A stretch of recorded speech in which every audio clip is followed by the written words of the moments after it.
Howdy, hey guys, gals, and other pals. Welcome to another episode of Shadowrunning on Empty. I'm one of your hosts, Tyler, and I'm here in the frigid podcast realm. Ooh, it's real cold outside. It's the middle of April when we're recording this. Don't worry about it. Open up your mind palaces and be cool customers. Speaking of cool customers, Austin, how's it going? 78 degrees in the house at all times because it gets a little toasty in the southwest, so about that temperature, I would say.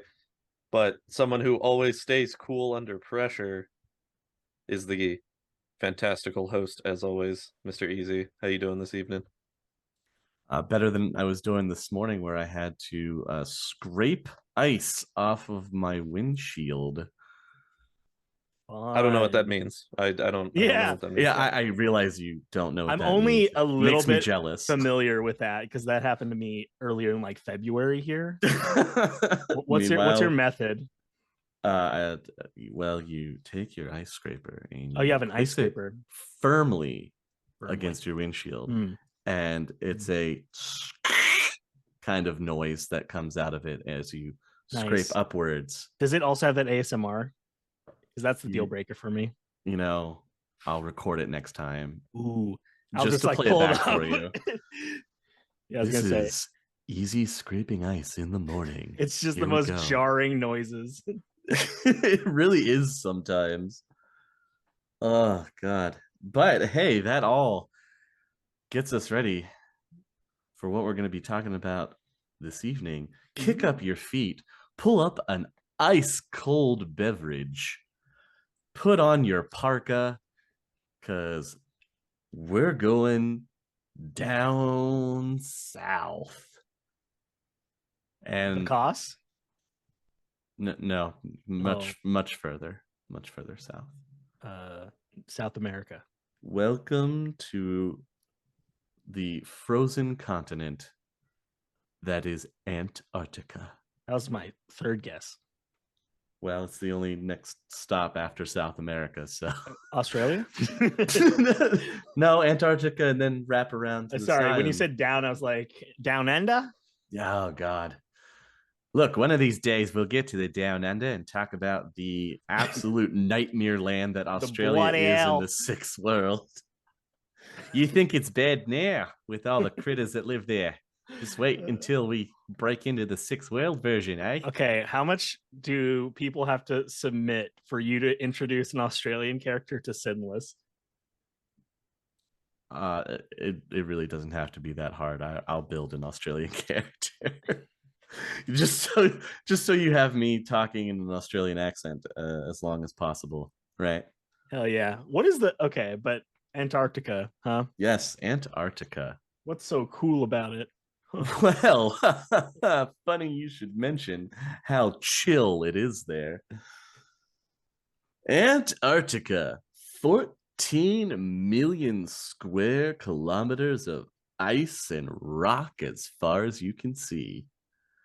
There are no more than 10,000 individuals on the entire continent. Now, when we say individuals, are we saying like people? Yes, we mean people. Okay, not including animals. Not including animals. Okay. Just people. So let's do a little bit of brief history. There was a treaty that was signed back in 1959 called the Antarctica Treaty. Signed by major nations, this established a legal framework for managing Antarctica so that all countries could have an opportunity to explore and share in resources that Antarctica could provide. That way, no one nation could claim it. The treaty banned military activity, weapons testing, and dumping and resource exploitation. But this is the sixth world that we're talking about. And that treaty lasted until about 2006. In 2006, that's when we have the resource rush that put all of the corporations into a major frenzy. The 1959 treaty was effectively shredded, and corporations moved in to do oil surveying. However, conducting the operations was more costly and difficult than they had expected, especially with angry eco-terrorists coming around, sabotaging things. But not only that, it got a little bit worse when the awakening hits. Like everywhere else in the world, Antarctica got its big shakeup, mostly with severe storms, with wind and ice. But it was enough to get most of the corps to abandon any major projects that they have.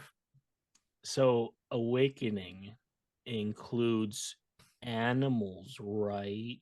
It does include animals. What kind of mascot would the team in Antarctica have? What's the meta creature there? Always expect, if we're going to any continent or any area of anything, I need to know what team I'm cheering on. Go Nova Possums, but you know what I mean? Like, you gotta show some love.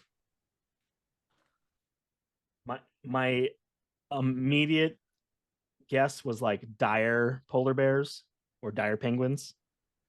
I'm gonna vamp a bit for this. Maybe some penguins, but they fly. And they also have hardened bodies, so they can be torpedoes. Hollow bodies so they can shoot torpedoes. No. They have hardened bodies, so that when they fly into you, they're like a torpedo. For some reason, I thought you said that they had hollowed bodies and that they would like to be like a rocket launcher, like they open their mouths and shoot torpedoes out. And I was like, hey, I don't know, man. Maybe that could have happened. Maybe narwhals, right? I don't know if these are in Antarctica, but narwhal, but instead of a horn, it's a missile. It's a missile. Well, I was gonna say like maybe it's a penguin and their digestive tract is like nitroglycerin infused, so they do like a owl pellet scenario where they just like spit out, like regurgitate out, and when they do, it's coated in nitro, so it just comes out and then it just explodes. That's why the ice caps are falling apart. It's all of the nitro penguins. Nitro penguins. The damn nitro penguins. Okay, and then there's also seals or sea lions. Is it sea lions or seals? Probably both. Okay. In my head, I'm like, what's the meta thing that comes to mind? It's they fly or levitate, or they have telekinesis. Mine is gonna be sentient snowmen. Like a colony of sentient snowmen. Oh man. And I imagine them to be like the snowmen from Courage, where they sound like Sean Connery. Wow. So okay, we got 10 out of 10, right? Like those are all the ones. Not even close. Nothing you said is even close. Okay. So you can't tell me that there aren't snowmen in the Arctic. Easy. Yeah. You don't know. You haven't been there. So the two creatures that come up from the looking, one are ice snakes. Ice snakes aren't even really snakes. They are a form of awakened weasel. They have vestigial claws that retract into fur-hidden pockets and are rarely used except for climbing around obstacles or burrowing through snow. They average over a meter in length. They are cunning and vicious with no fear of people. They lair and travel beneath the snow, living in packs of 3 to 5 adults and several offspring. Does it say why they're called ice snakes? I'm assuming they're elongated or something. I guess just because they're large weasels. With claws. With claws. Yes, they have immunity to cold and enhanced senses.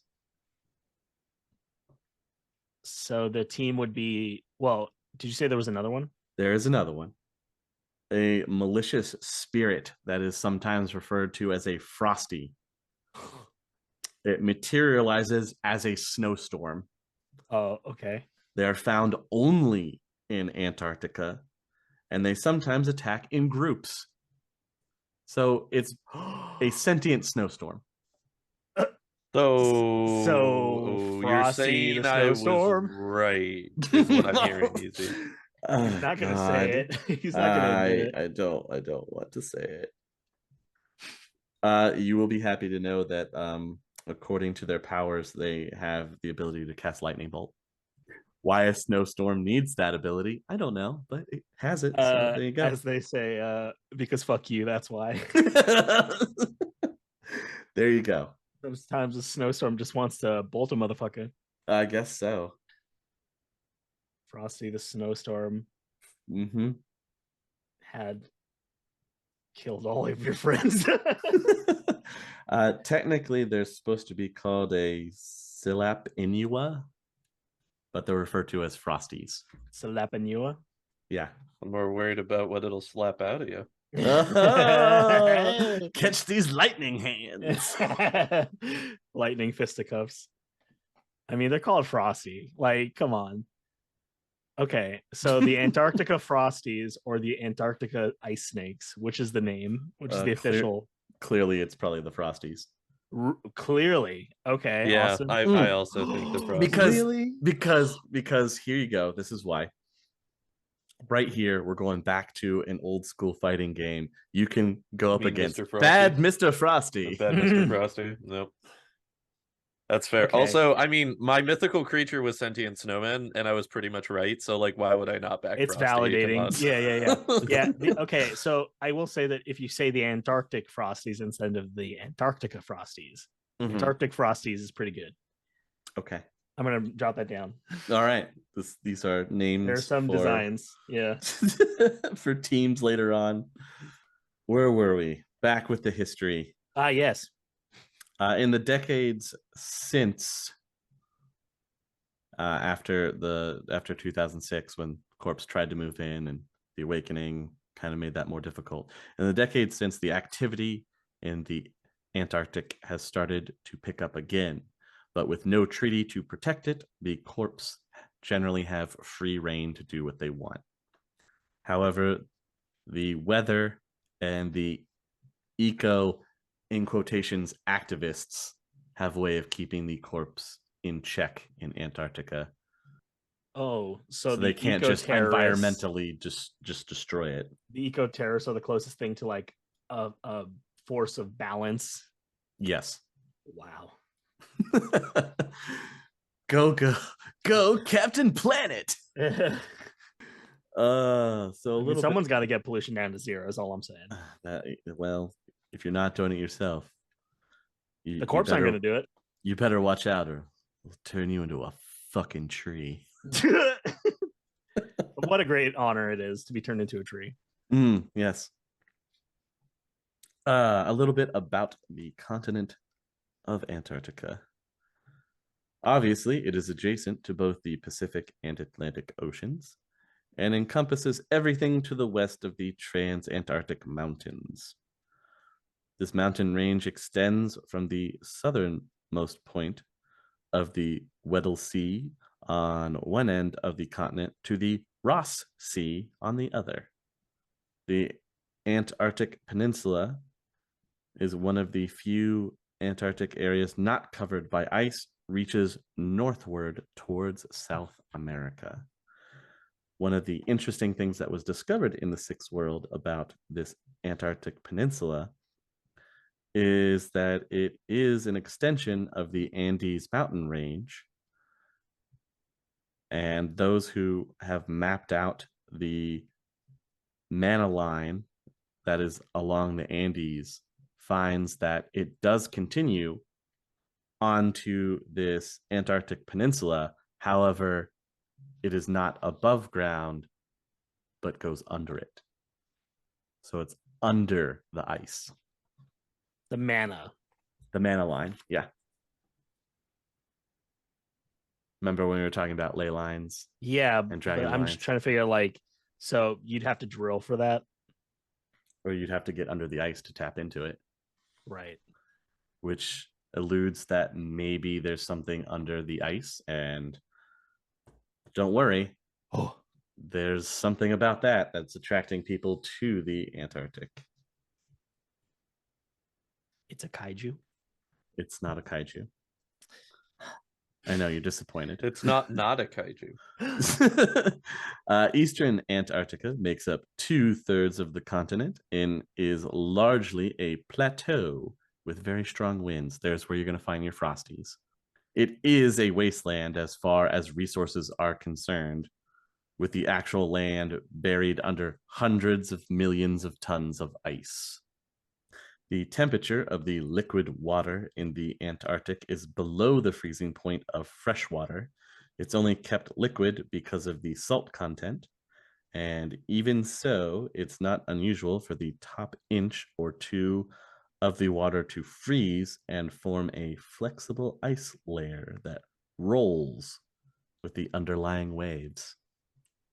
Wow, someone who writes these, there's just so much research that's like done from real world stuff. That's awesome.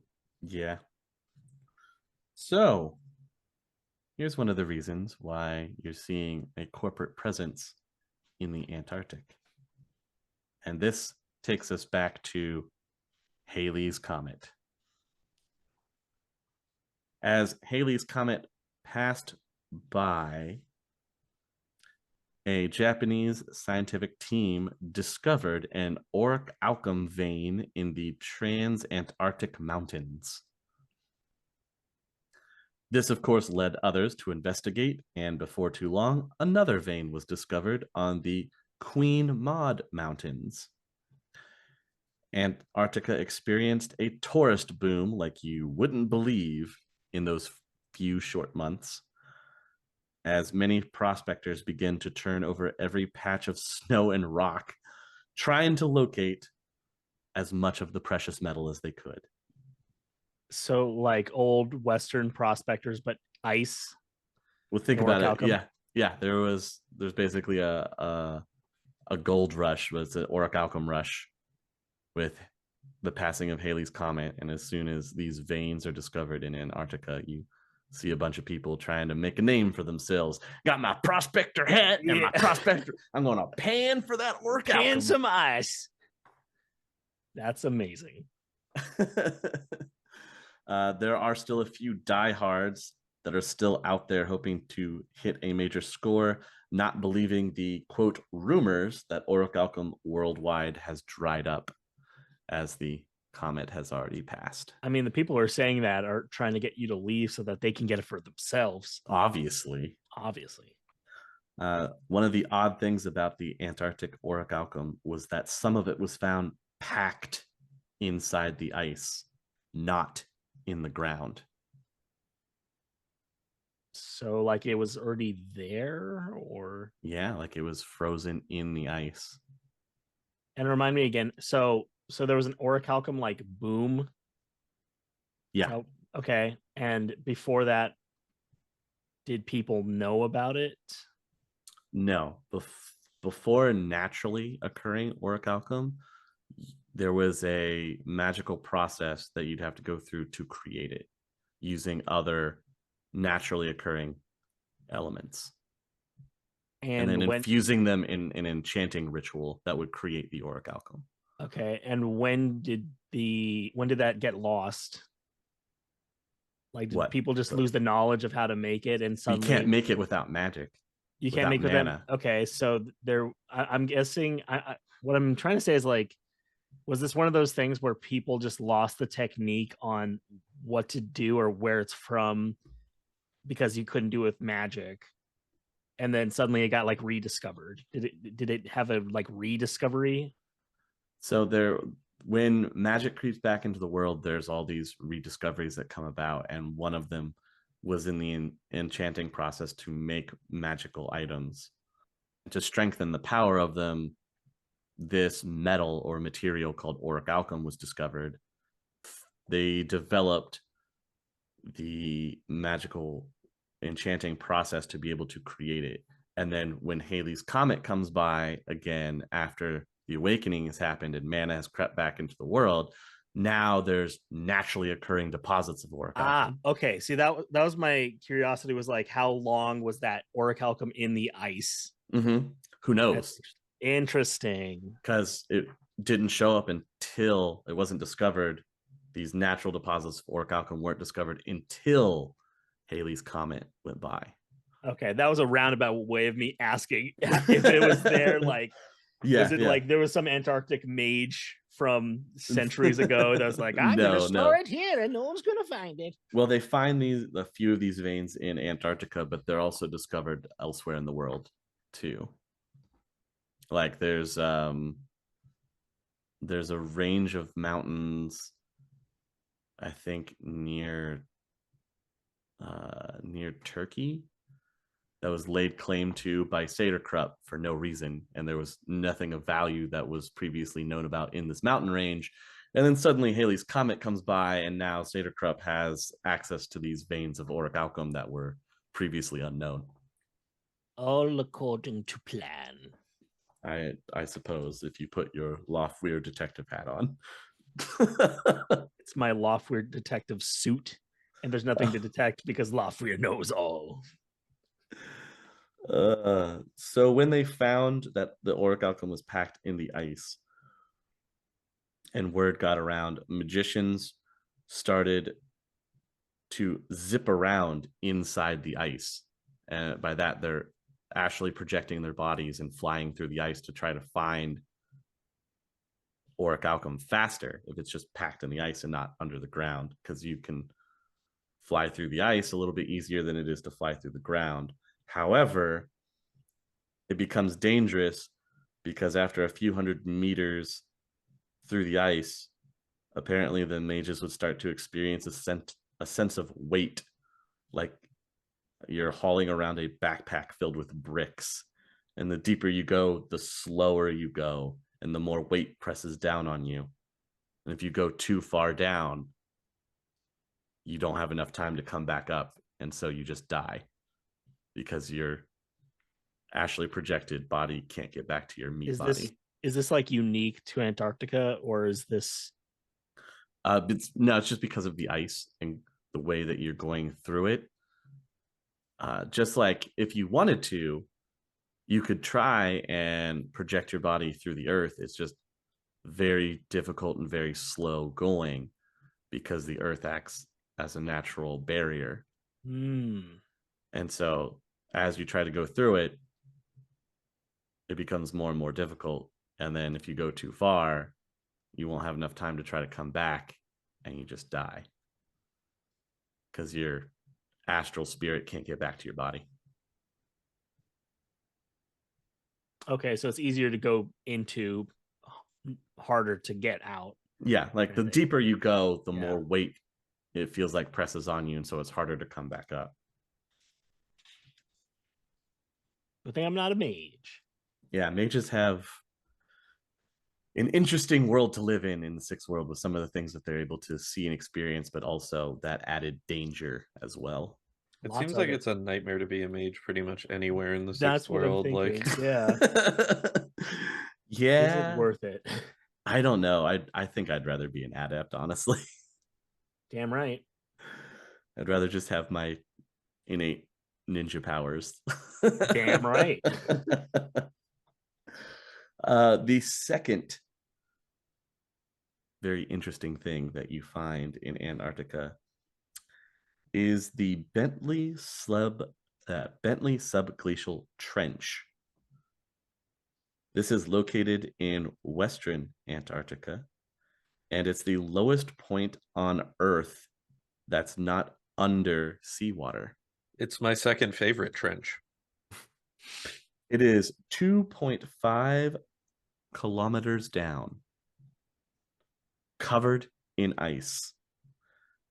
The trench area happens to be the continental, quote, hotspot as far as strange magical events go. With that in mind, speaking of hotspots, Austin, what was your favorite trench? Oh, the Marianas. Come on. Okay. Hell yeah. It is the deepest part on the planet's surface. Yes. What It's And- also and- where and- the Leviathan hangs out, obviously. Remember, we and- Hell talked yeah. about this. And as described by Nathan Explosion, it is also blacker than the blackest black times infinity. So, like, how could you not? It's the most metal location on planet Earth. You know, that's a solid point. Easy. It's what was it called? The what sub what? The Bentley subglacial trench.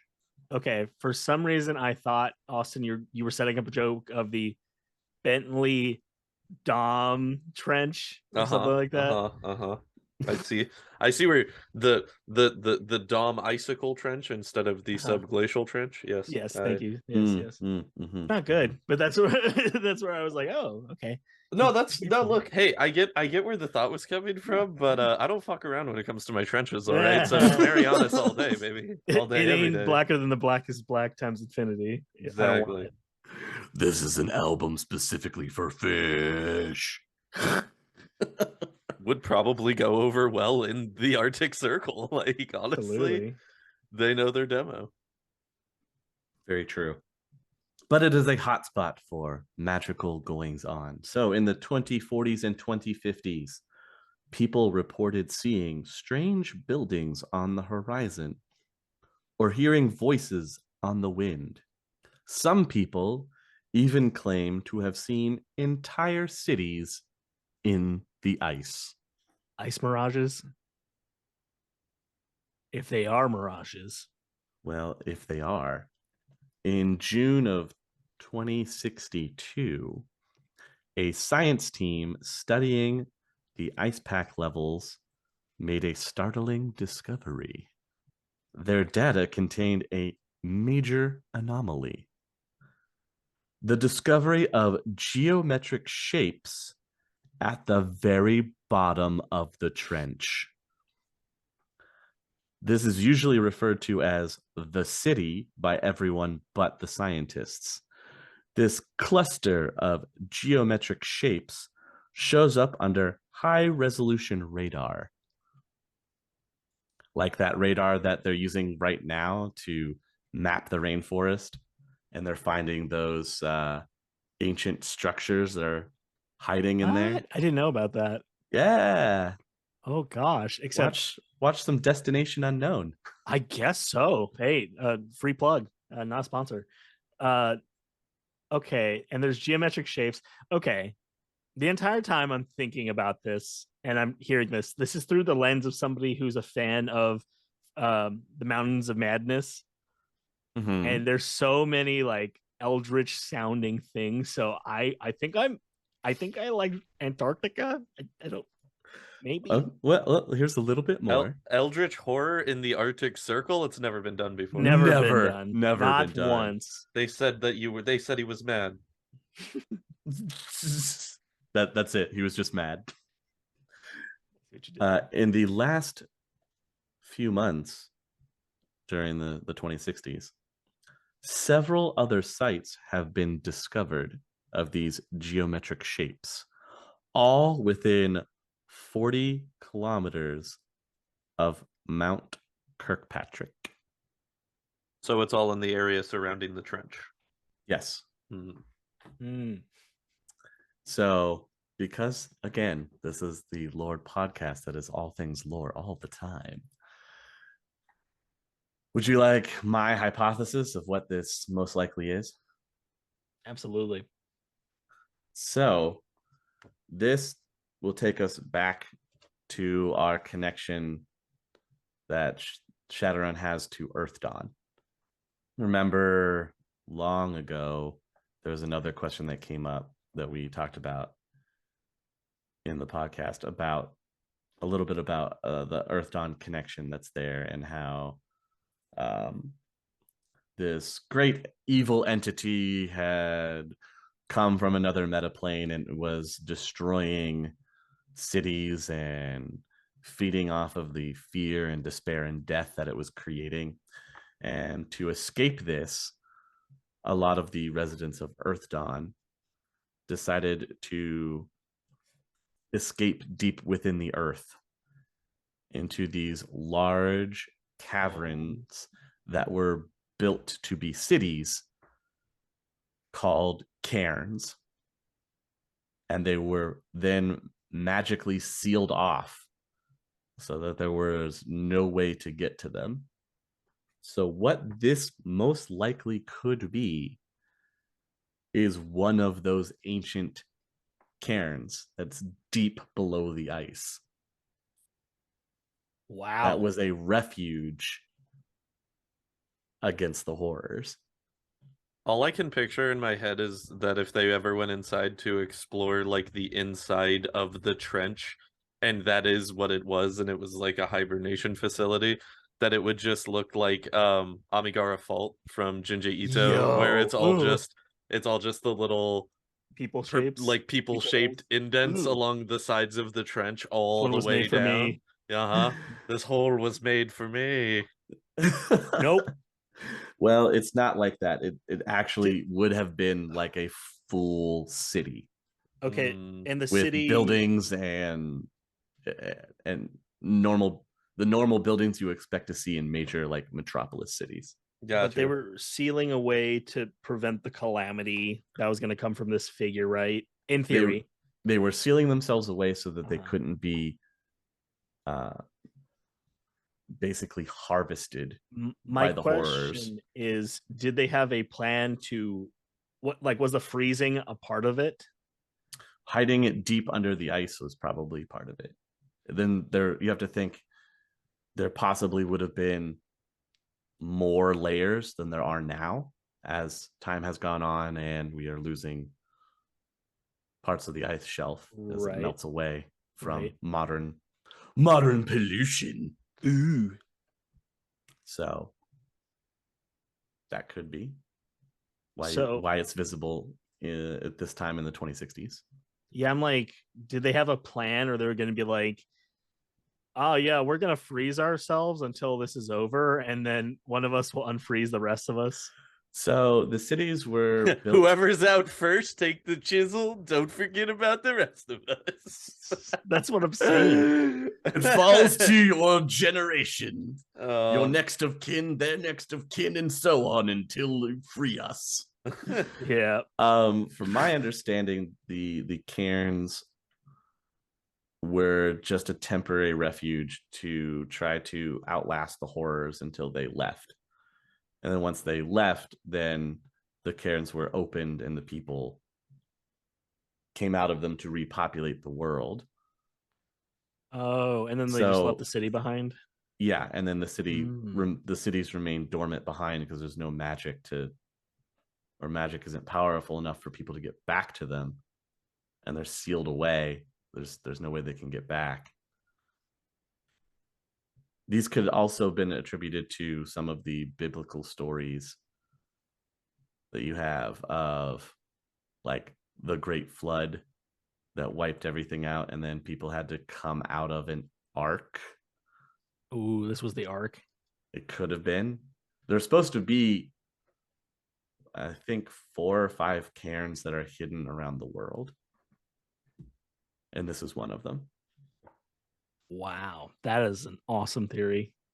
Yeah. I mean, geometric shapes. The only other thing it could be is it could be a temple that maybe houses an unknowable evil entity from another world, and young warriors are sent here to... I'm basically giving you the plot to AVP. I'm sorry. Oh, okay.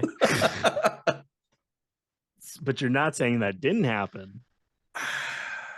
It didn't happen. It didn't happen. Oh, did not man. happen. No, we're just no. Unless. No, unless. No.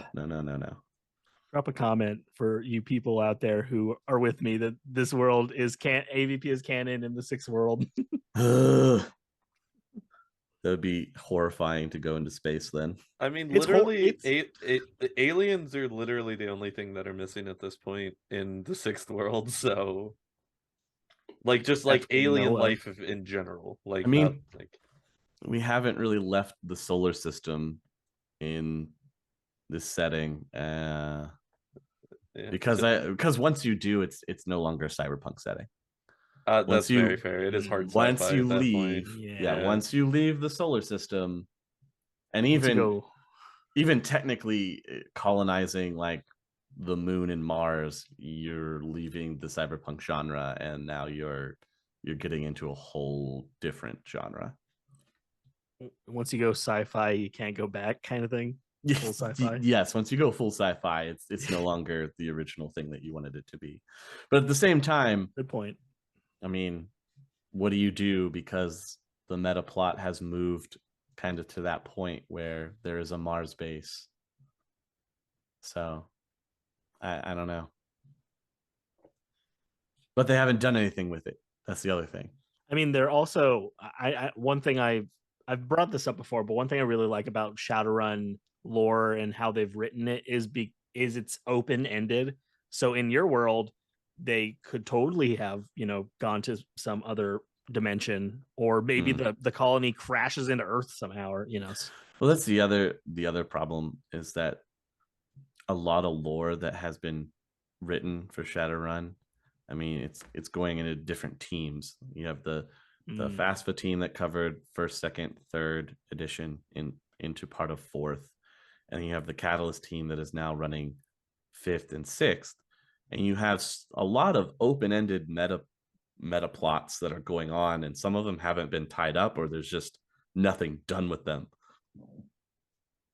to the point of where now, with the most recent release, you either have to start tying some stuff up and creating new points of interest and intrigue, or else you have to move on from the cyberpunk genre into the sci-fi genre because of the escalation and progression of time that you're getting to at this point.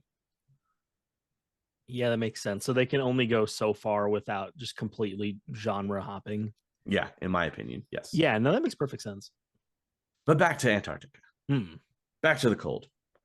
Let's talk about magic in the Antarctic. On a magical level, Antarctica is an unstable place as the mana level ebbs and flows across the continent. No one has worked out why this is, and theories range from the lack of many higher animals, so sentient life, and there isn't a whole lot of it, to the other theories of the auroras serving as a giant magical flare. In what way? Like causing disruptions in the mana flow. Oh, because it only shows up at certain times, or how does that work? I mean, with the southern lights, you have the auroras, which is basically, we're getting sciencey here, basically radiation bouncing off the magnetosphere of the planet, if I'm right. I feel like that's correct. I'm not Bill Nye the Science Guy, so. And that's messing with mana. And that could be messing with the way mana is in the Antarctic, yes. Gotcha. So if you're a mage or you rely on magic and you're in the Antarctic, there are tidal shifts of mana. So it'll be easier for you to cast spells sometimes and then far more difficult at others. So anything that you're doing that may require the use of magic on the Antarctic continent will require you to carefully plan your mission so that your mage isn't useless. There's like a mana moon calendar kind of thing. I guess. Is it just takes time predictable? to learn it. Yeah, I was gonna say. Since it says that there is an ebb and flow, I imagine that it is trackable at least, and you just have to spend time on the continent to figure out what that is. The other part is Antarctica, like I said earlier when you were asking about awakened critters, is home to a unique awakened creature, which is the Frosty, the sentient snowstorm. as these frosties seem to dislike outsiders and have been known to descend on research and exploration groups and attack them. Rough. The way that it happens is that it usually builds or starts with a slight heavier wind and flurries, and then escalates to blinding snow, gale force winds, and accidents before building up to massive storms and devastating shocks of wind or even lightning. Huh. The Frosties have been known to wipe out entire encampments. How do you deal with a sentient snowstorm? Mages. Wear more layers. Wear more layers. Oh, that's true. Just waddling around in all my coats and my parkas. And then put layers on your vehicles and your camps. Wow, so not only is mana just not consistent there and casting spells, but those same mages have to be the only defense force against sentient snowstorms. Yeah. So that makes them both extra useful, but at the same time is probably a very difficult life for the mage. It's like double hazard pay, triple. Triple hazard pay, Yeah. Right? Well, who's living on the ice continent? The closest thing to metahuman natives on Antarctica are called the isolates. It's a general term that has been applied to a few hundred survivalists, cultists, and all-around weirdos. Is that the wording? That's the wording. That's who've hilarious. decided to settle on perhaps the most hostile area on the planet. Wow.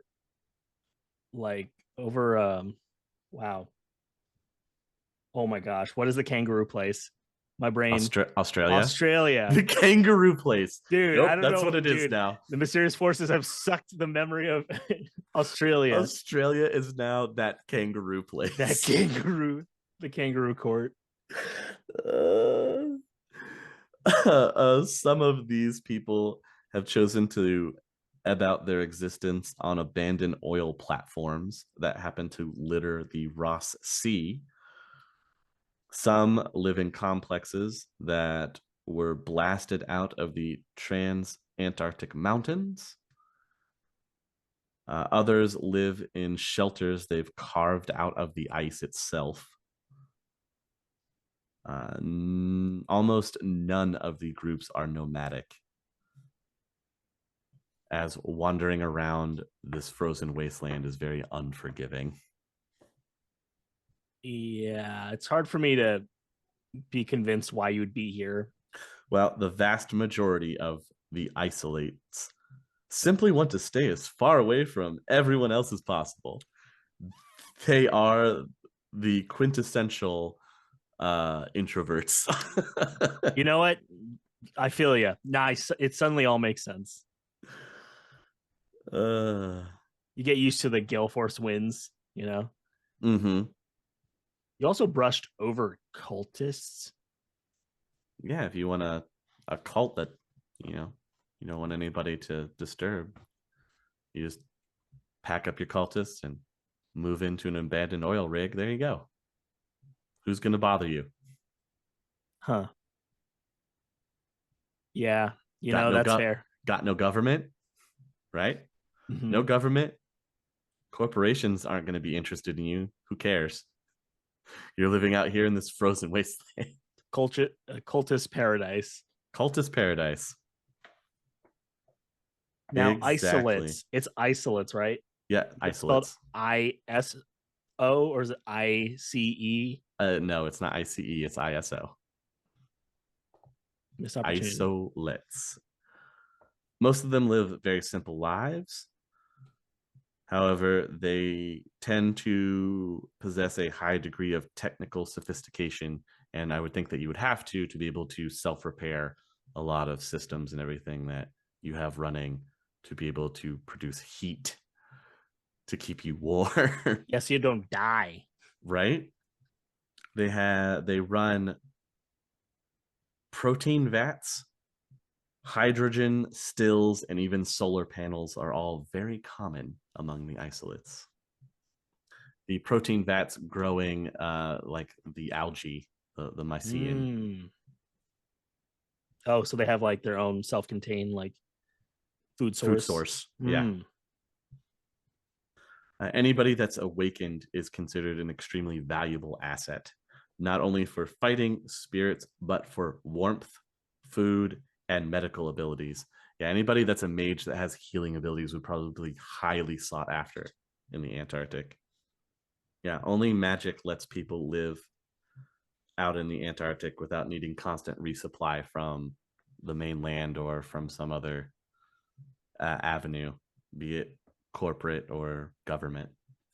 The corps, of course, treat the isolates as pests. They would rather see the isolates vacate the entire region, but any corporate efforts to get rid of them have been half-hearted at best, as it's just a waste of money. Yeah, not the best investment. Because it's not exactly like the isolates are holding anything of true value that the corpse would want.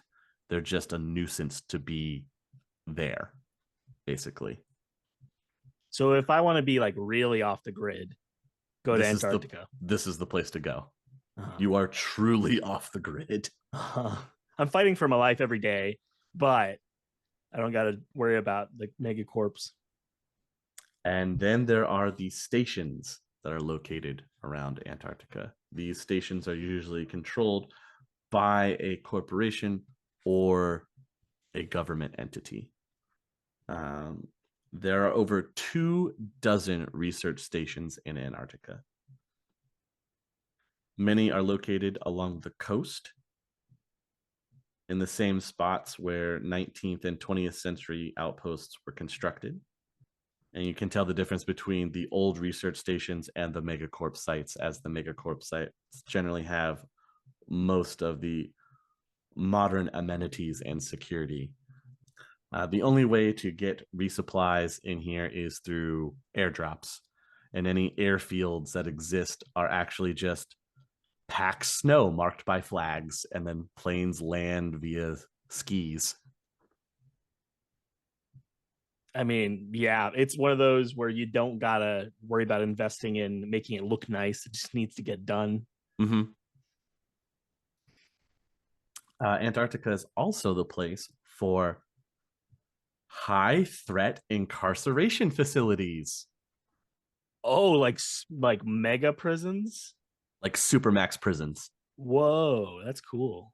Prison overcrowding has been a worldwide concern since the late 20th century, and the increasing gap between the megacorp elite and the underclass has only made it worse. Automated drone systems and behavioral control measures help to maintain prison security and minimize riots. But after the awakening, many prisons also proved inadequate to hold magically active individuals. As the prison system becomes increasingly privatized, some corps started investing in other options for handling high-threat prisoners. And one of their answers is the Revlup Security, was a company that ran with the idea of combining state-of-the-art magical know-how with hefty financial backing and great engineering. They made a powerful case that they could economically handle dangerous individuals by locking them up in a facility in the most isolated spot in the world, namely Antarctica. Yeah, I imagine having prison breaks, not a great prospect if you got to dig through snow and then also leave with, because I'm pretty sure they're like wearing gear in the prisons to survive the cold. Yeah, that's super cool though. Yeah. It's unclear how many prison facilities Revlup has in Antarctica. They don't give out that information, obviously. The first few that were built up in the north were built on barges So they're floating in the ice sea around the Antarctic. Oh, yeah, definitely don't want a prison break out of that. The prisons are all designed to be self-sufficient, along with the same lines as like an arcology, where it's supposed to be completely self-contained. They're fully automated, staffed by drones. They don't have like staff. No, it's mostly drone. Like Wow. even the resupply runs are controlled by drone drops. Oh, that is so sad. All you have are I mean, you don't have a lot of choice for company, but if it's just a bunch of metal drones and then fellow inmates. Well, here's the other fun part.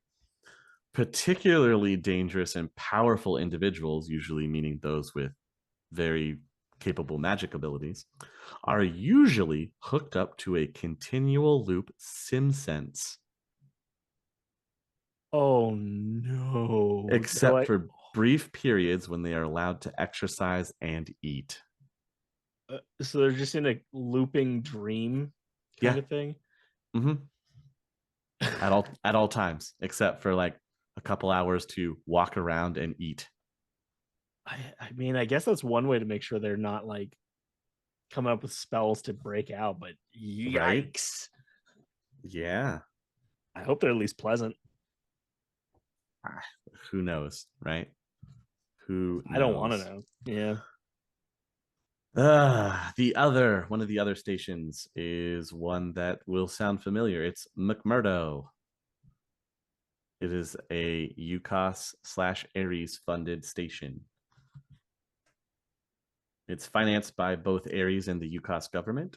It is the largest and most ambitious base currently in use in Antarctica, housing 200 full-time researchers and security specialists.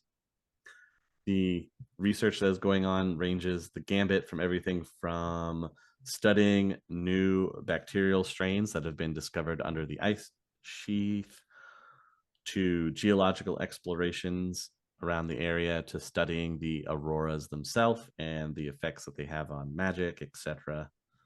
So, because it's one of the largest research stations, you expect it to be doing a lot. Got to be worth it somehow. I guess, since the UCOS just helps fund it, and supposedly the base security specialists are primarily contracted Shadowrunners. That is the word on the street. My understanding of that is like they're disposable. Yeah. Right. Something happens to them. Oh darn. Oh darn. You know, it's Antarctica. Yeah. That would be like the worst place to get like a Shadowrun contract, but not realize like you'll be filled in on the plane as to the details of the job. The plane touches down and it's a snowstorm. And it's just Antarctica. Like that, yeah. You gotta be friggin' kidding me. That paycheck that they're getting has to be pretty hefty. And pretty worthless. I mean, they already deducted the cost of the plane ticket out of the payment, so you know. I guess so that's fun. Fair. Next, we have the Vostok station. This is a joint Russia/Yamatetsu station. The Vostok stations may be the most inhospitable area on Earth. It's in Antarctica, so yeah, that makes sense. Well, even more so, apparently. Perhaps the remotest and coldest place on the entire continent. The temperature regularly drops lower than minus 100 degrees Celsius with wind chill. The harsh conditions are made even more dangerous by a lengthy 1,000 kilometer supply run to the coast, which is now handled by drone instead of actual people. Yeah. That's hella isolated. Yeah, near the turn of the century, it was discovered that Vostok was unintentionally placed above an ancient lake that lies trapped below 4 kilometers of ice. Oh, okay. The ice insulates the lake, trapping the Earth's heat enough to melt the bottom layer of the ice sheet. The lake is the size of Lake Ontario, but twice as deep. The scientists believe that this lake has been cut off from the rest of the world for over 15 million years.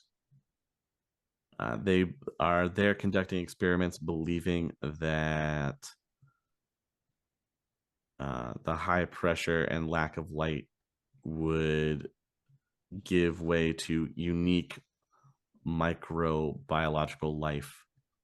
I mean, that's always the assumption, right? Weird shit at the bottom of the ocean. Right. Yeah. The scientists are running into difficulties with the lake, though, with trying to figure out how to access and collect samples from the lake without contaminating it or polluting it with surface bacteria. Tricksy. However, before the scientists could try and tackle this problem, Vostok was closed down after a series of fatal power accidents and severe weather incidents. Power accidents. Yes, power accidents. Like someone threw Timmy into the generator. I guess. Well, it doesn't exactly say what a power accident is. Use your imagination. Someone was flying a Generators. kite in Antarctica, and then a frosty shot it with lightning killed him instantly. The station was reopened around 2020, but then a frosty took it out. So there you go. You were kind of right. Russia stubbornly held onto their claim to the site, refusing to allow access for decades, though several corporations tried, and finally Yamatetsu was given permission to reopen the site in 2060. There's been no word as to what is going on in that base now that Yamatetsu is in charge of it, as Yamatetsu is keeping its research projects to access the lake top secret. Yeah. It's probably better we don't know. Possibly. But who knows? Who knows what's trapped inside that frozen water? The next most relevant station that you'll find on this inhospitable, frozen, hellish wasteland is Haley Station, controlled by Britain. Named after the comet, I assume. Probably. It is also an isolated research station that is located on the burnt ice shelf of the eastern shores of the Weddell Sea. Can we talk about the non-isolated research stations?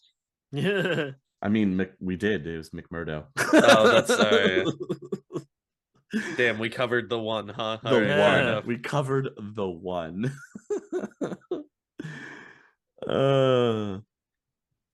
With it being out in the middle of nowhere, the Haley Station, supplies are usually airdropped or towed in from the edge of the ice shelf. There are roughly 150 researchers and security personnel at the station, many of whom have lived there for years. Yeah, where else are you gonna go? I guess. The station does have a benefit in that it is technically centered in what is considered a, quote, neutral zone for everyone in Antarctica. The station is also the only one to host tourists shuttled in from the coast or landing on the station's own landing pad. They stay in newly built quarters that look out over the frozen wasteland from the comfort of plush apartments. Oh, so it is a vacation spot. Yeah, kind of. Okay. Some come to enjoy the unspoiled Antarctic land, and others come for the auroras. Haley Station experiences darkness for 105 days out of the year. However, during that time, most of the region is illuminated with brilliant auroras. Okay. Well, there you go. There's a plus side. Yeah, though the auroras are visible throughout the southern hemisphere, at Haley Station, they are visible for days at a time. Even during periods of daylight, the auroras are still visible to the naked eye. The Haley Station is also notable for the lack of any hostile spirits. Apparently, summoned spirits have also been observed to not liking being in this area. So it's like a spirit-free zone. Including Frosties? Including Frosties. Okay.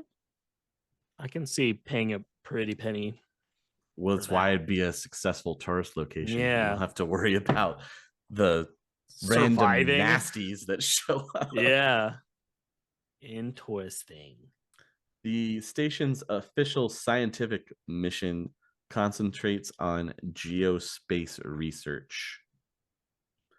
They have a huge radar and satellite downlink, and they're trying to map and predict the activities of the auroras.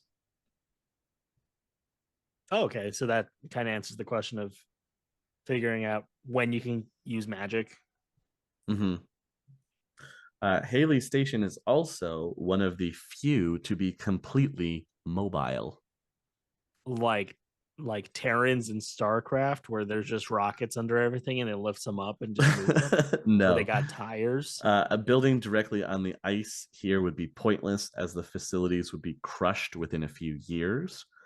Instead, all of the buildings are either built on pillings or are equipped like giant sleds that can be towed if an area becomes unsafe. I was gonna say, if they're built on ice, can't you just like push them? Or Yeah, they're sleds. Yeah. Huh. Of course, the visitors quarters, the pub, the general store, and the garages can be moved at any time as quickly as possible, because those are the most important, obviously. Yeah, I just imagine someone's like, yeah, I don't really like the lighting of this place. Can we just move it like 3 kilometers down south? Like, that'd be awesome. Haley Station is also the only location to have a pub on the entire continent. Ooh. But imagine how rewarding it feels. So there's got to be a commercial for their pub where it's a guy trekking through all of Antarctica. Frosty's killing his friends and everything. He's fighting ice snakes, and he goes to this one pub and drinks a beer. All worth it. All were just It was worth the death of all of my loved ones. And going through this frozen hellscape. Glug. Now moving on to the next most important, the Showa Research Facility, under the control of imperialist Japan. The Japanese have largely kept to themselves since establishing this arcology in the 2050s on the site of an older station. At the same time, they also established a system of automated research stations around the continent. They are there to conduct basic research on the Antarctic and allow scientists to participate in international forums and share that information. So all of the research that Japan is doing is outwardly eco-positive, and they're sharing all the information that they discover in the scientific public forum. The imperialist Japan has a station that's openly providing information. Yeah. Weird. They are doing studies on marine biology and the new migration patterns of whales. Who knows what they're using that information for? Oh no, Japan. Come on, man. Here's all the shiny eco information. Don't worry about, Free Willy over here. So what are some of the things that you actually have to worry about when going to these frozen, horrible wastelands, other than terrible spirits and magic that may work or may not work? The worst thing is contending with the cold. You got to have the right gear to be able to survive. And it's different in the Antarctic, as it's not always necessarily a wet cold, but could be a dry cold. Is there like a big difference? Is that better to be dry? Well, I would imagine. Dry cold is more biting. It's like the Mhm. desert, like Oh, like desert night is what is it? Isn't it Antarctica is considered a desert biome? yeah, yes, Because it's considered a desert biome. It's considered a dry cold biome. oh, okay. Yeah, because it's based on like your average rainfall per year type thing, and it doesn't Oh. rain in the Arctic because of how cold it is. So it's considered to be a desert, but yeah, it's like Even though water is technically plentiful in the form yes, of snow and ice, yeah, it's still technically a desert. yeah, Hmm. because it snows, but it doesn't rain because it's too cold. Right. But so like dry freezing will just like crack your skin. Because you know how like if you go out in winter and it's Mhm. really cold and like your face will get all red and your skin gets like really brittle and dried out. Yeah. It's that. But like then imagine that, but then also like 60-mile-an-hour winds hitting you at the same time while it's that cold. Like it'll literally just break your skin. Sick. Yeah, it's pretty metal. Like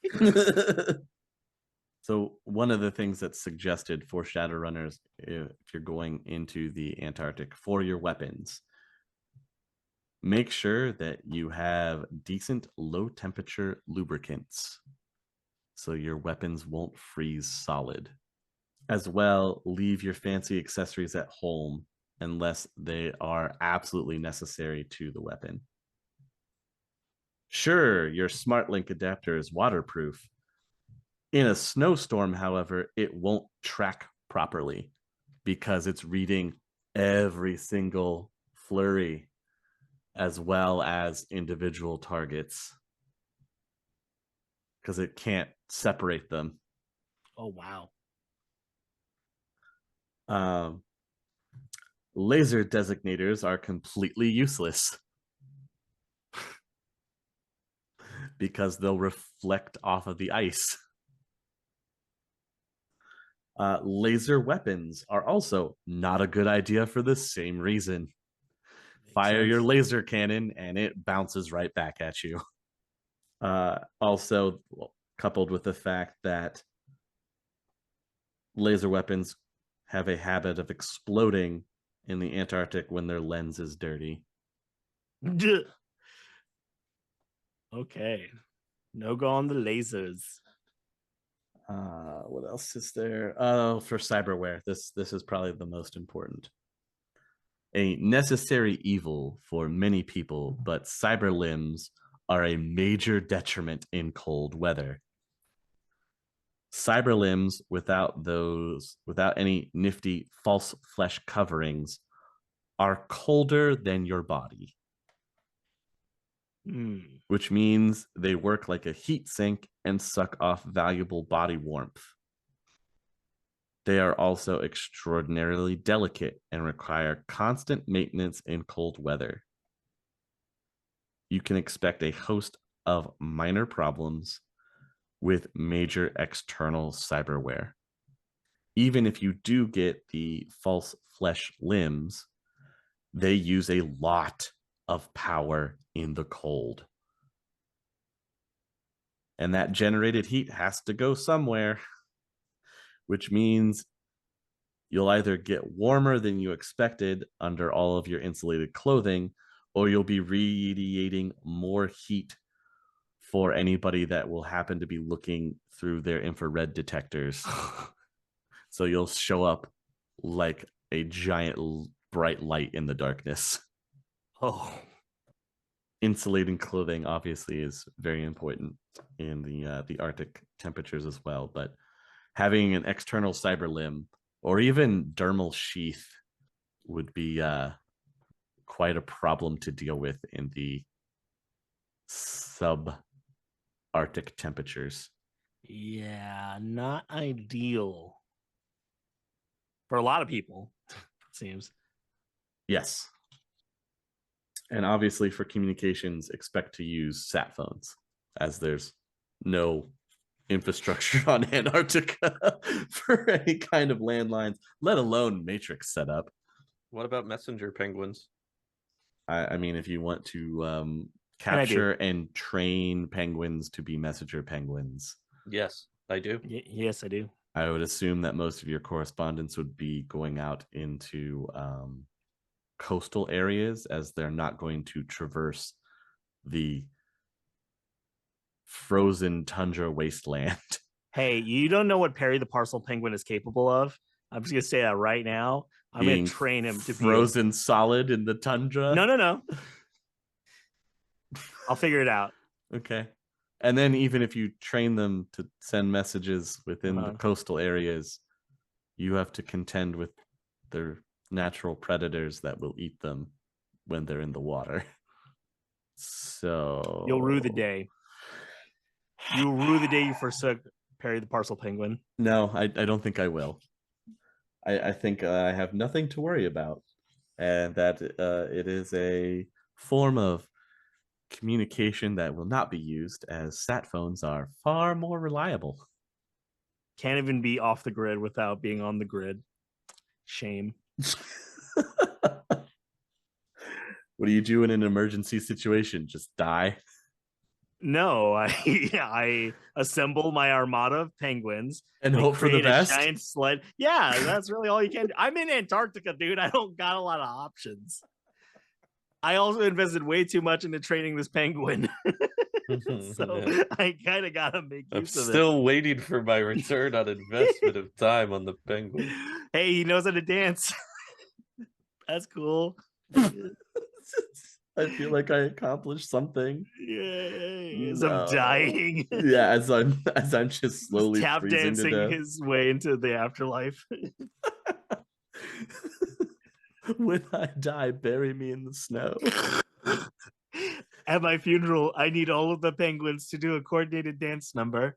They know the one. They just slap your body into the cold drink of the Arctic Sea. I mean, a burial at sea is pretty awesome. I'll be mummified in the bottom of the ocean, probably. A block of ice. Hey man, there's worse ways to go. I guess.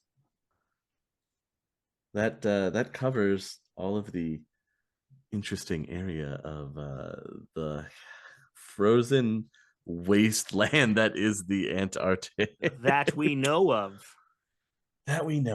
I have to say the most interesting part is definitely the possible secret hidden city that could be under the ice.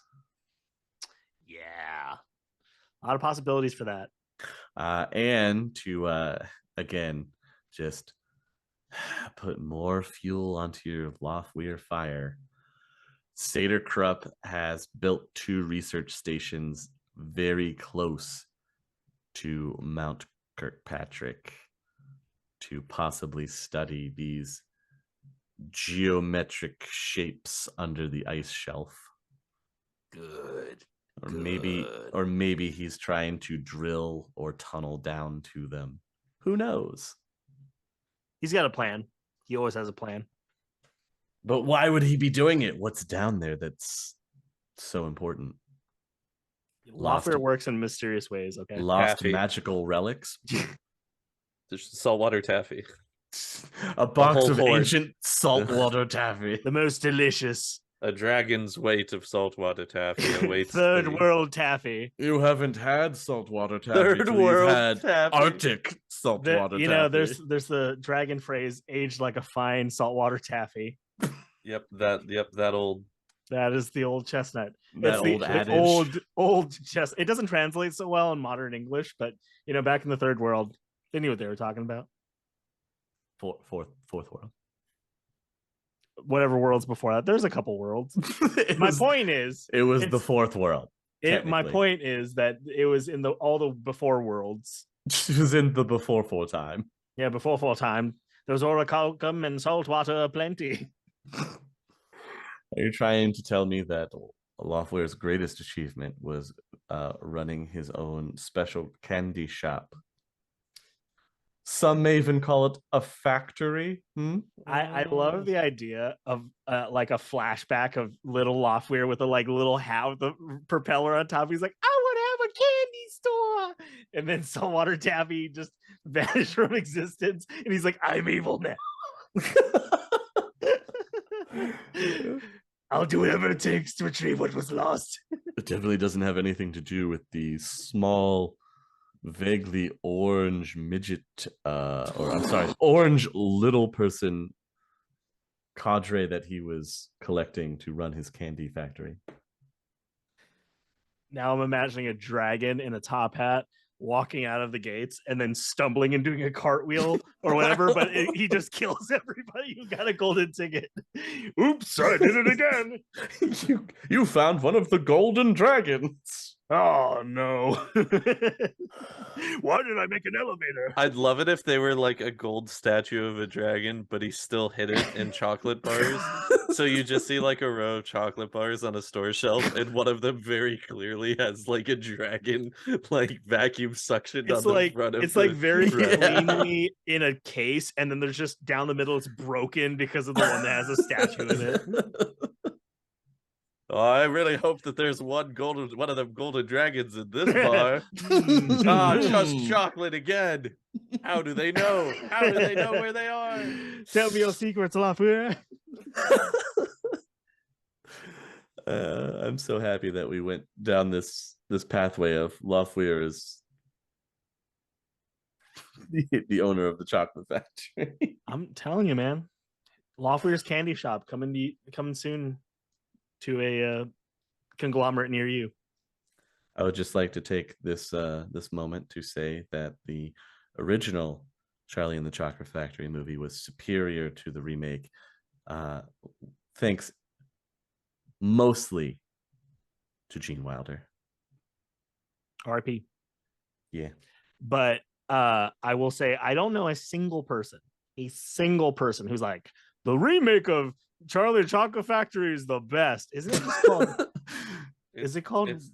It's so the remake is Charlie and the Chocolate Factory. The original is Willy Wonka and the Chocolate Factory. There it is. Okay. Yeah, because the book is also called Charlie. I've been Mandela affected, except with chocolate.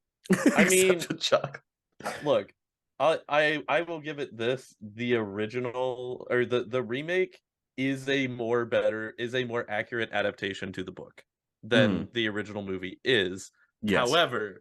However, big however, entertainment value wise, the original will always be superior because again, Gene Wilder, including and also in addition to the Nightmare Tunnel.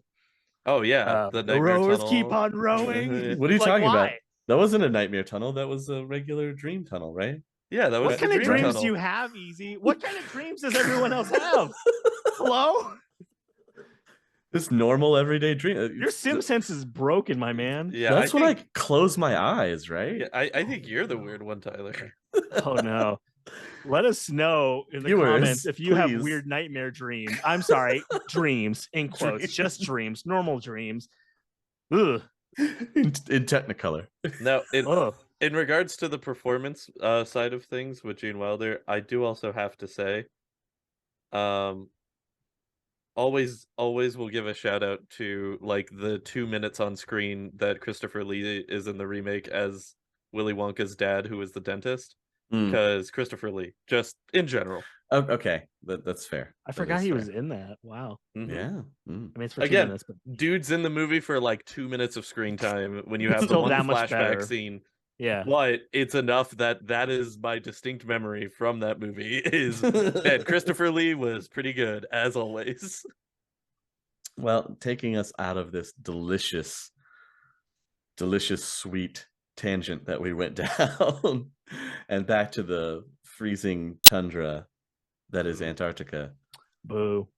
How would you feel, or would you go? What? No. Here we go. No. What is the monetary no way in hell value that would make you go and work Kill me. in Just kill me. Antarctica Just No. kill me and throw as me a in the ocean. Shadowrunner. No, No. that's it. Just no. No way, man. Yeah, no, I'm good. Is it the sentient snowstorms? It's probably the sentient snowstorms. It's the isn't it? fact that I have no desire to go to the Arctic in our reality, let alone in a reality in which there are snow snakes and sentient snowstorms on top of everything else in the Arctic that could normally already kill me. Like, Oh, no, all of also, this just sounds like a terrible, terrible decision. I forgot one of the other hazards that you'll encounter in the Antarctic. Mm, Now that cyberware is so prevalent, mhm, well, that's just added weight.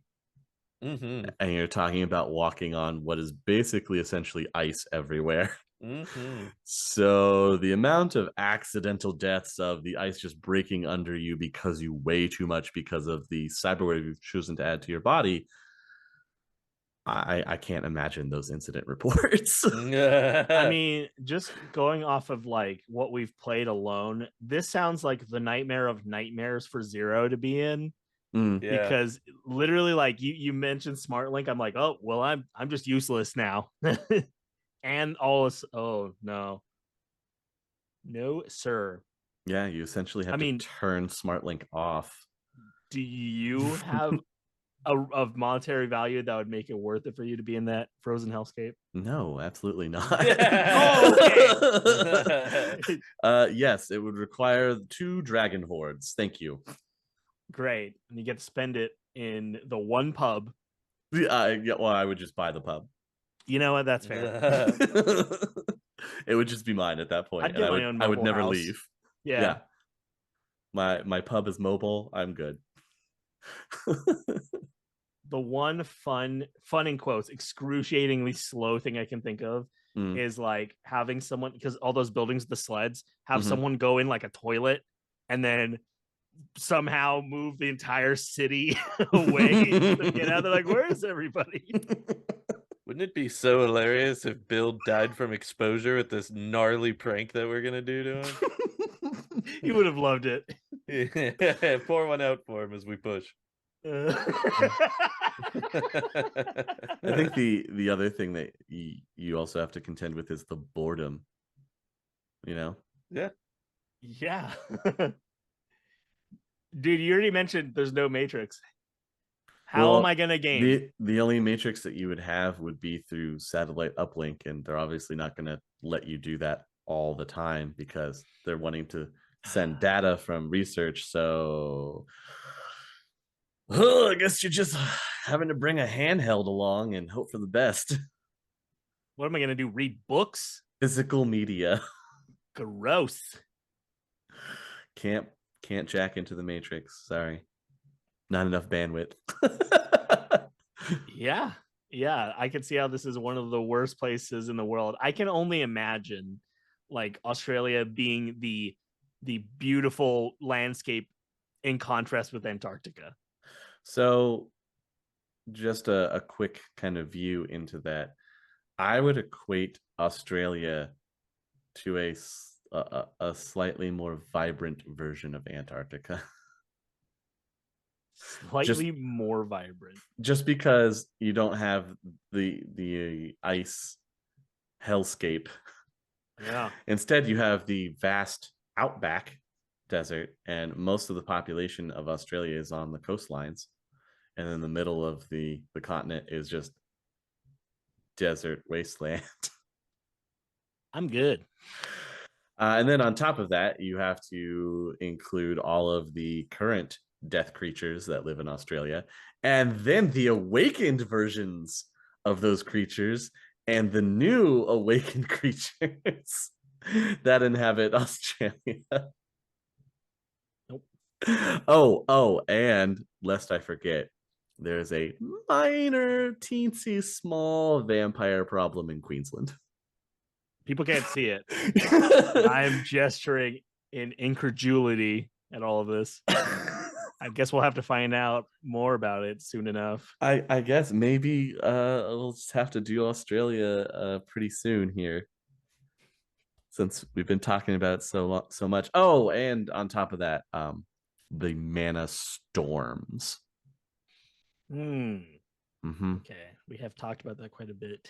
Yeah. Have you ever wanted it to rain fireballs? No. Well, it does I mean, in Australia. This podcast is serving as a great scared straight of not ever being a mage. Do magic, not even once. Not worth it. Friends don't let friends do magic, bro. Yeah, mana, not even once. Casting, not even once. I'm gonna come up with a shirt that's like Dare, except it's just mana. This is your brain. This is your brain on magic. And it just... lightning coming from everything. Oh god! I was gonna say it's just squiggly bright lines everywhere. Oh man. Well, what do you guys think of the Arctic other than nope, never be there, nope, no way, no how? Real quick, I would like to submit for Tyler's anti-magic dare campaign. Yes. That you call it citizens rallying against centralized kookiness, also known as crack. Kookiness. Oh man. Yeah. Join crack. Join crack. Join crack today. We love crack. Crack, then Crack now, saved my forever. life. Crack saved my life. Okay, the best thing I could think of I other wouldn't than be the man I am today without crack. Oh my gosh. I lost a family, but I gained crack. You know, though, I have thought of an acronym for mana. They say it takes a village to build a crack house. Sorry, go ahead. Your acronym for mana. Well, I just had it. Okay. Mothers against newly awakened. Oh my god, that's horrible ending. Very good. Ooh, that's very good. Right? That's awful. That's so bad. very And good. that's like, oh no. And you know there would be too. Oh, it's like Karen's but with magic. Mm-hmm. Oh no. Mm-hmm. Okay, that's another nightmare. The only other good thing I could think of from Antarctica, other than the possibility of Eldritch Horrors, which is it's more of a fan thing, not something I would enjoy being a part of, is in my head when you were talking about the prisons. Yes. All I could think about was Antarctic Azkaban. That was it. That's it. That's the only thing I was thinking about. Antarctica Antarctica Azkaban. Yeah, Antarctica. Okay, yeah, that one. Dementors, but they're drones. It's just like a drone with a little black cloth hanging off of it. And then you see the 3 red dots under it. It's gonna blow your brain up. Brains out. It even powers up. Austin, did you have a highlight of such wonderful place of Antarctica? No, it's a nightmare, dude. What are you talking about? Why would I have a highlight? It's Why all do you bad. Why do you think they have maximum security prisons out there? Yeah, dude, just kill them. Yeah. Just kill them. No, this is the humane treatment that they deserve. They're just This is hyper a nightmare. No, I'm alive until I'm not, and if I'm awakened, I'm in a dude. There's people who are like the sim sense is there's some spiteful drone that's like, this would be really funny, and then they upload a sim sense that's like you getting torn apart over and over and over again. No. Ooh, I mean, who's to say they don't actually do that? No, stop. Guys, it's a privately run corporate prison. Guys, at what point do we need to have the conversation about how privatized prison systems in the 6th world are inadvertently creating beetle heads by jacking them into SimSense and then kicking them off soberly back into society and expecting them to just, interact back normal with society the way that they would have been. Guys, I think I'm starting to see a correlation here. I know we talk about those a lot in this podcast with the 6th world, but it's weird. It's almost like they're setting them up for failure. I don't know. Man. What? Private prisons wouldn't do that. Speculation on my end, but just kill them. Just Wow. I'm saying, like, I mean, he's not dude, wrong. Like, Look, you guys, just because corporations are a big powerhouse, governments still exist and due process is still a thing in most countries. I'm pretty sure we've established not in Antarctica.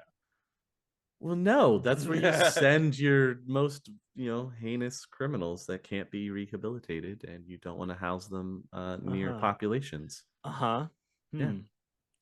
I might Dangerous be mages have to go someplace. oh boy, I might be like a Loftweir fan, but at least I have my humanity. You cold-hearted monster. Look, it's the humane thing to do. That way they can still live their lives. Your other options for containing them is keeping them perpetually in a Simpsons. well, besides A perpetually in cryostate? SimSense, yeah, cryostate would I work. was like, I think just putting him in a cryo state at that point, it's got to be like the way easier way to do it, right? Yeah. It's got to be way cheaper. Mm-hmm. There's also invasive surgery. The best kind of surgery. Take us out. Take us out. Take us out of this episode. This is delving even more into a nightmare. Where can people tell us about their thoughts on the humanity of ice prisons and Antarctica ban?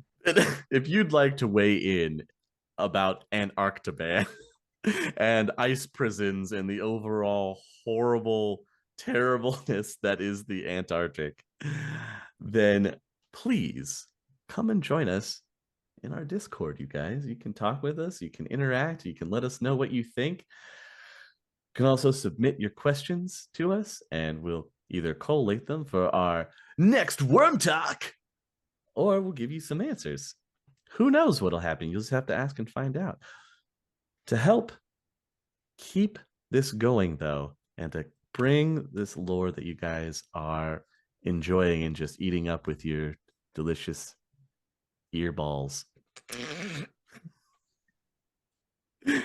you, dear listener, can support us via our Patreon, going to patreon.com/critical_hits, and just $5 a month gets you behind the scenes looks.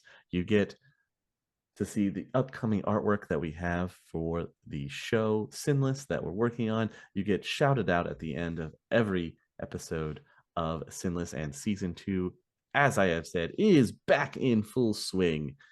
You also get to hear Worm Talk, which is the patron exclusive to this podcast, where we take your submitted questions and answer them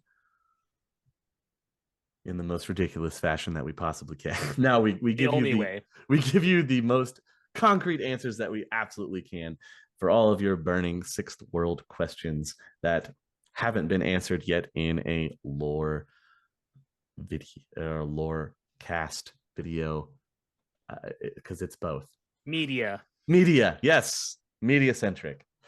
But if you also want to help us grow our YouTube presence, we are looking to hit 1,000 subscribers. Please and thank you. Like, subscribe, share it with your friends. That's how Shadowrunning on Empty is going to grow and encompass more people. Yes. Which is exactly what we want and hope for, especially if you're enjoying all of our wonderful tangents. Don't forget the Golden Boy. Soon. The hard part is I'm going to have to start writing some lyrics, and let me know. Then do I actually become a SoundCloud rap? I don't know. Oh, wow. Guys, okay, these are Commit to the real bit. questions. Commit to the bit. Dude, make a fake Twitter account as well. Oh my god. Yo, hit me up, because I'm really good at really bad lyrics. You can make parody songs. All right, if we hit 1,500 subscribers, I'll do it. You heard it here first, folks. The stakes have never been higher. I'm giving you guys a goal. I'm giving you a goal. Get us to 1,500 subscribers, and I will commit to the golden boy bit. 1500 in regards to what platform is he? Ooh. Like, are you talking about for the YouTube channel? Or... Yes. Gotcha. For the Okay. YouTube. Get us to 1500, and I will commit to the golden boy persona. Oh, But God. not only that, if people support us on Patreon, we might have the ability to make more ridiculous characters and even maybe some fan submitted ideas That to enrich our lovely some terrible of world. these other participants in this lovely podcast may commit to. The world will never know. I mean, you will. Well, you will if You will know. you will if we get more patrons. Yes. More content? More content. More for my earballs. For my earballs. The best way to digest this content. All right. I think we've rambled and tangented far enough, and we've got our shout outs out there. You guys, once again, thank you so much for listening. We wouldn't be doing this without you. This is all for you. And we hope to continue to bring you more wonderful content. And as always, you guys, we will catch you in the next one. The Topps Company Inc. has sole ownership of the names, logo, artwork, marks, photographs, sound, audio, video, and/or any proprietary materials used in connection with the game Shadowrun. The Topps Company Inc. has granted permission to Critical Hits to use such names, logos, artwork, photographs, sound, audio, video, and/or any proprietary materials for promotional and informational purposes on its website, but does not endorse and is not affiliated with Critical Hits in any official capacity whatsoever.